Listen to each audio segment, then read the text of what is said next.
It all started with this girl that made me feel something that I couldn't explain.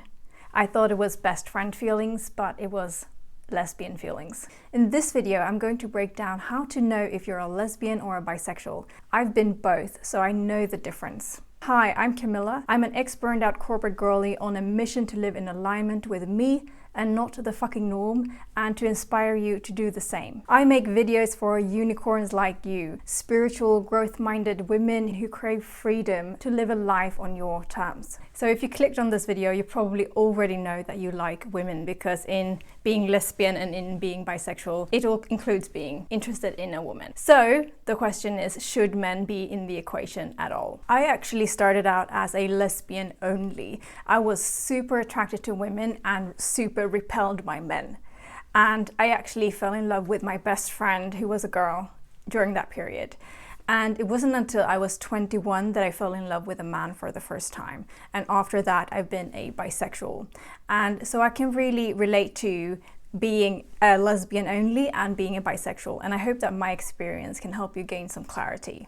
Whew, okay. So here are some traits of being a lesbian concealed as a bisexual. The first one is that you fake crush on men.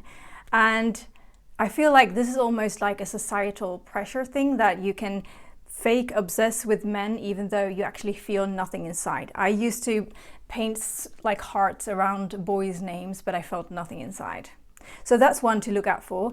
The other one is that you feel like women are over exaggerating their liking of men. So you're like, is this really what they are interested in? So when I was in my lesbian era, I thought that women secretly were into other women and they couldn't possibly be into men. But they maybe had to do it because of the norm. But that's not how it works. So that might be an indicator that you're a lesbian. The third one is that your body doesn't react sexually to men at all.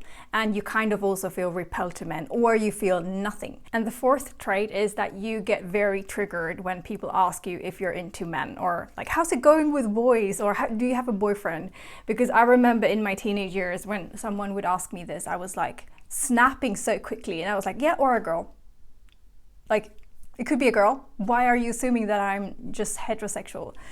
And yeah, that was an indicator. So what does it actually feel like to be a bisexual or actually be into men? So as I said, up until I was 21, I was only into women. And I actually fell so fucking badly in love with my best friend, who was a girl, for 4 years. 4 years. That was so fucking painful because she didn't love me back. And when I was 21, I moved to Norway and I fell in love with a man for the first time. And it was a colleague of mine, and it was like being hit by lightning. It came so fucking unexpectedly because I had identified myself as a lesbian at the time, and I never thought that I would experience that. It felt like being such a fucking teenager, and I didn't know what to do with myself because this desire towards this man, he could just literally touch my shoulder, and I was like freaking out. If you cannot relate to that feeling at all, maybe that's an indication that you are a lesbian. So what I want you to take away from this is to listen to your body. Instead of thinking, am I bisexual or a lesbian? It's being up in your head. Bring your attention back in the body and ask yourself, what does my body feel around this person? What does my body desire? It's super fucking simple. So if your body is feeling on fire when you are close to a man, that's a sign that you might be interested in men. But if you feel nothing, it's a sign that you're not into men. And also know that you can have a preference. So you can be bisexual and have a preference and still be bisexual. And also know, if you're into both men or women, you don't have to be attracted to all men to say that you're bisexual. So you can actually be repelled by a large group of men and be interested in a very small group of men and still be bisexual. Straight men aren't interested in every woman they meet or attracted to every woman. I feel like that's really helpful. And you can be interested in women and be absolutely not attracted to every woman. It's just that you have the capacity to fall in love with a man or a woman. And not everyone qualifies. That's very simple. Another sign that you're into men is that you find yourself daydreaming about men, and you're like very excited about it. And if you've never had that experience, that might be a sign that you're not very interested in men. Another thing that you can ask yourself is, when you watch a show or a Netflix show or whatever, or a film, and it's between a man and a woman, do you feel any excitement in you, or be like, oh my god? Or does that only happen when you see two women together? So in my case, I can watch a show like Bridgerton, which is a very straight Netflix show, and I get very, very excited and like giggly when I see the interactions and like the men there. I feel like they are so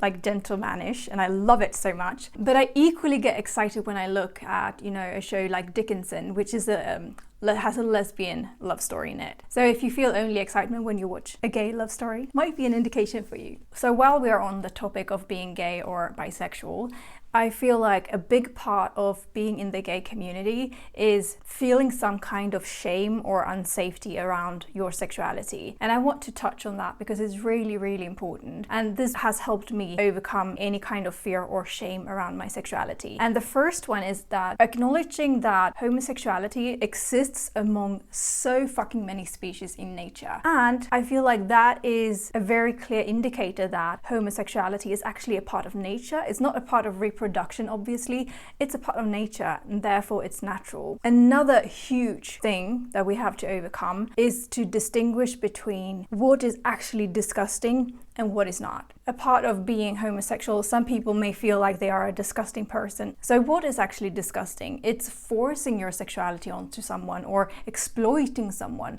or taking advantage of someone sexually. That's disgusting. Homosexuality in itself does none of that. So showing love, respect, and admiration for someone of the same sex, when you do it without pressure or without forcing anything, that's only beautiful. So what I want you to take away from this is to set your own quality bar of what is a good person. Is a person who shows love, respect, and admiration for someone, how can that ever be fucking disgusting? And you're not a person who is forcing yourself, regardless of if you're into men or women. You're just showing your love and like offering your love to someone. If they don't like you back, you wouldn't force yourself onto them. So why would you think that you are a disgusting person? How can love ever be disgusting? And here's a mind shift.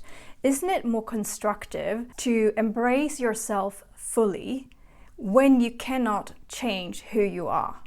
So if you are gay in any shape or form, and this avatar that you are given is obviously gay, isn't it more constructive to say like, okay, this is what I have, I can't change it, so I will make the best I can to keep you safe, go to countries and circumstances that are safe, and I will embrace you. I will embrace this and accept my sexuality because it will never change, and I will do the best I can with this human experience. So for me, I'm born 90, and when I was a teenager, in my younger teenage years, that was before social media, meaning there was no way to Google anything.